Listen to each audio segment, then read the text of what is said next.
Hello guys, मेरे YouTube channel में आपका स्वागत है। मेरा नाम है मनमोहन मिश्रा। तो आज हम इस वीडियो में डिस्कस करने वाले हैं यूनिस्वैप के बारे में। तो जैसा कि इस वीडियो में मैं डिस्कस करूंगा, क्या क्या हम डिस्कस करने वाले हैं मैं आपको बताने वाला हूं। पहला है फाउंडर, इनके फाउंडर कौन है, फिर मैं आपको यूनिस्वैप के बारे में बताऊंगा, फिर मैं आपको बेसिकली इसका जो यूज़ केस है वो बताऊंगा कि आप इस पर इन्वेस्टमेंट करें या ना करें, ये आप पे डिपेंड करता है, लेकिन मैं आपको इसका प्रॉपर यूज़ केस बता दूंगा। उसके बाद यहाँ पे हम पार्टनरशिप के बारे में बात करेंगे कि इनके किन किन कंपनी के साथ पार्टनरशिप हो रही है और किस किस ब्लॉकचेन टेक्नोलॉजी के साथ पार्टनरशिप हो रखी है। फिर यहाँ पे हम लास्ट में इसके प्रोज और कॉन्स के बारे में बात करेंगे और लास्ट में मैं आपको सजेशन और कंक्लूजन में बताऊंगा कि आपको इसमें इन्वेस्टमेंट करना चाहिए या नहीं करना चाहिए। तो चलिए शुरू करते हैं। तो पहले इसका फाउंडर, तो इनका जो फाउंडर है वो है हेडन एडम्स। ये जो हेडन एडम्स है ये बेसिकली एक इंजीनियर है और एंटरप्रेन्योर है जो कि न्यूयॉर्क में है, और इन्होंने बहुत ही डीपली रिसर्च की है ब्लॉकचेन टेक्नोलॉजी पे।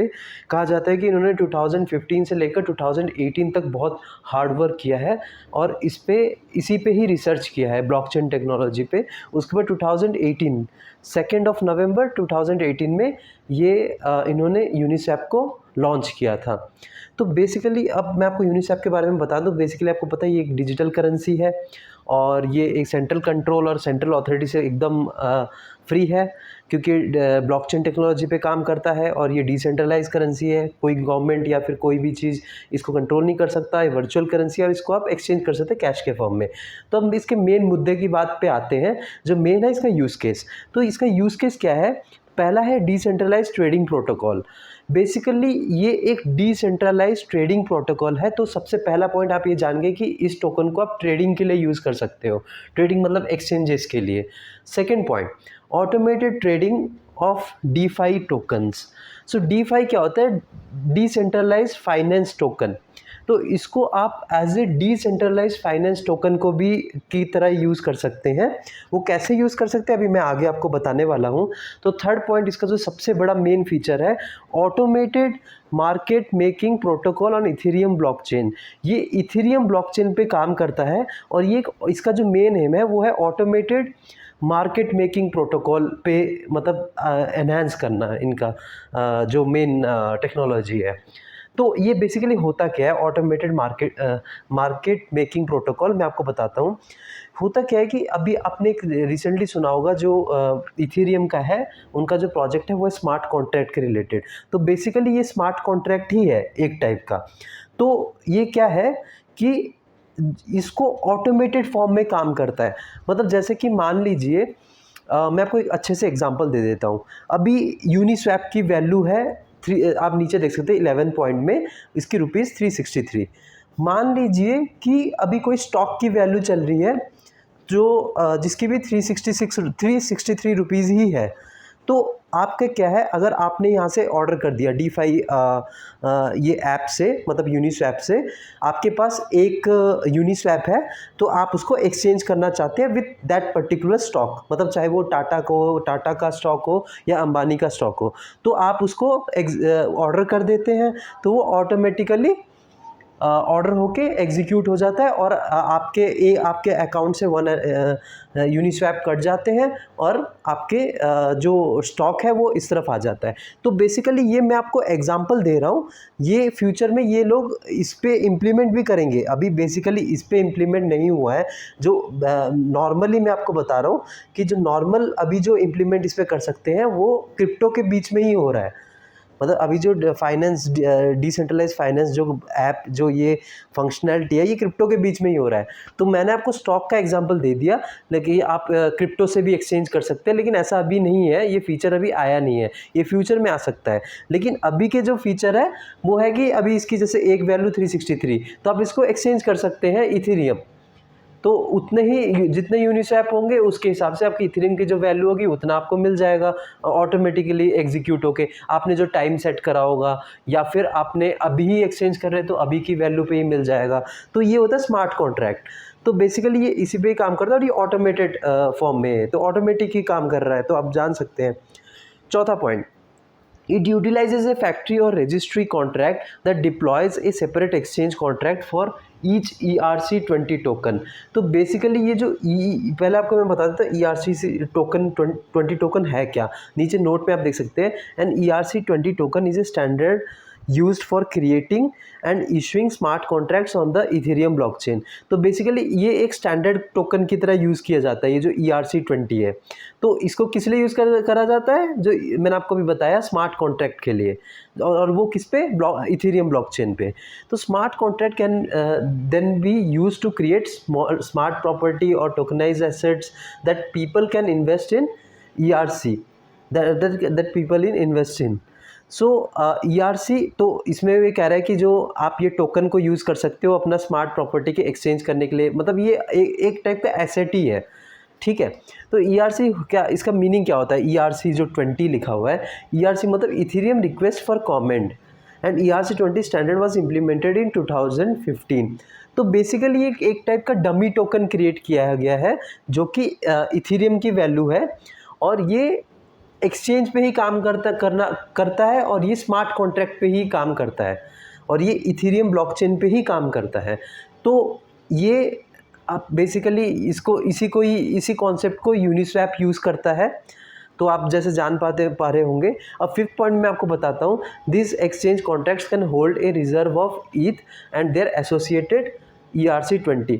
तो ये जो एक्सचेंजेस हैं, जो अभी आप जो एक्सचेंज कर रहे हैं, तो वो उतना होल्ड कर लेता है, उतने ईथ होल्ड कर लेता है, रिजर्व कर लेता है, और उसके एसोसिएटेड जितना ईथ ERC-20 टोकन की वैल्यू है उतना भी वो रिजर्व कर लेता है। मतलब मान लो किसी ने ऑर्डर दिया है, किसी ने एग्जीक्यूट, और उसमें टाइमर सेट कर रखा है या कुछ भी कर रखा है, तो वो उसी टाइमर में उसका मतलब एग्जीक्यूट होना चाहिए, मतलब उतना एक्सचेंज हो जाना चाहिए। तो वो उतना अमाउंट और उतना ही चीज़ टोकन वो रिजर्व कर लेता है, मतलब इथेरियम और उतना ही वैल्यू का ERC-20 टोकन रिजर्व कर लेता है।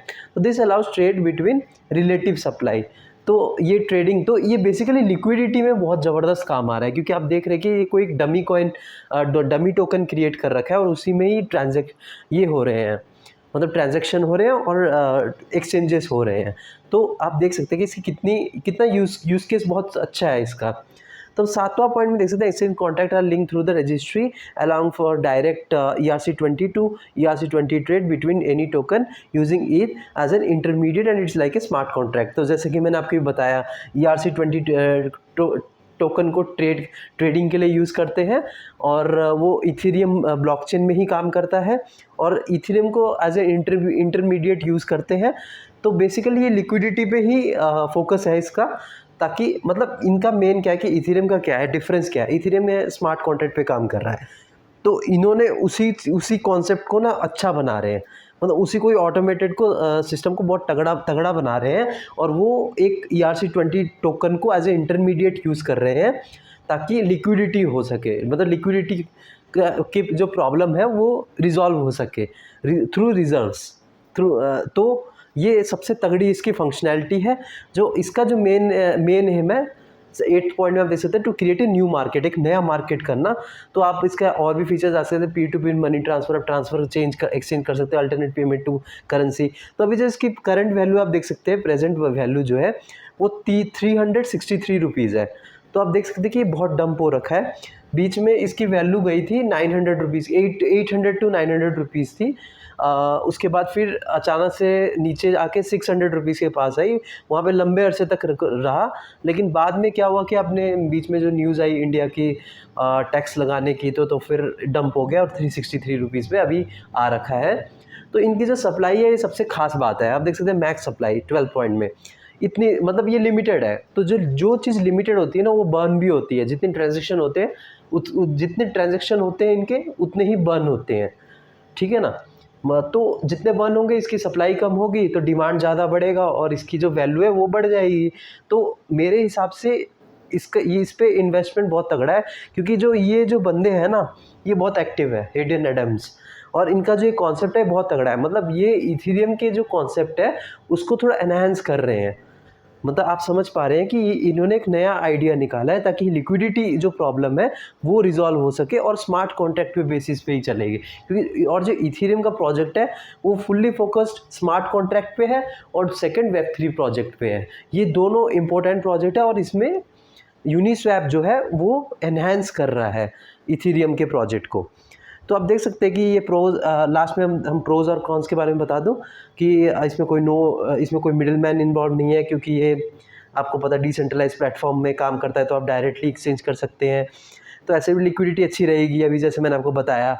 उसके बाद एनोनिमिटी, आपका ट्रांजेक्शन का कोई पता नहीं लगा पाएगा। फिर हाई रिटर्न पोटेंशियल ये तो रहेगा, और independence from the central authority, आपको पता है।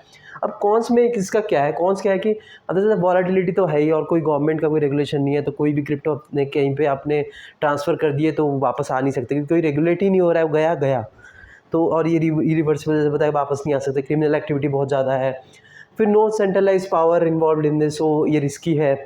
और नो KYC, इसकी सबसे ख़राब बात है 7th पॉइंट, नो KYC।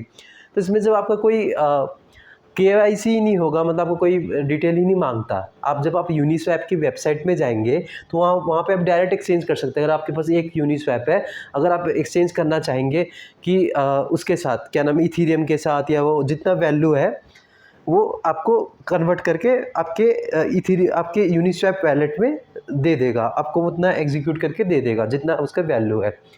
तो बेसिकली ये जो चीज़ है ख़राब है, मतलब कोई क्या कर रहा है, कौन कर रहा है, कौन बंदा बस सिंपली लॉगिन करके आप ये कर रहे हैं, तो खराबी है। तो सजेशन एंड कंक्लूजन में जाएंगे तो देखा जाए तो ये इथीरियम का सबसे जो बड़ा प्रोजेक्ट है, उसके जो बड़ा प्रॉब्लम है वो लिक्विडिटी का प्रॉब्लम, उसको रिजॉल्व करता है।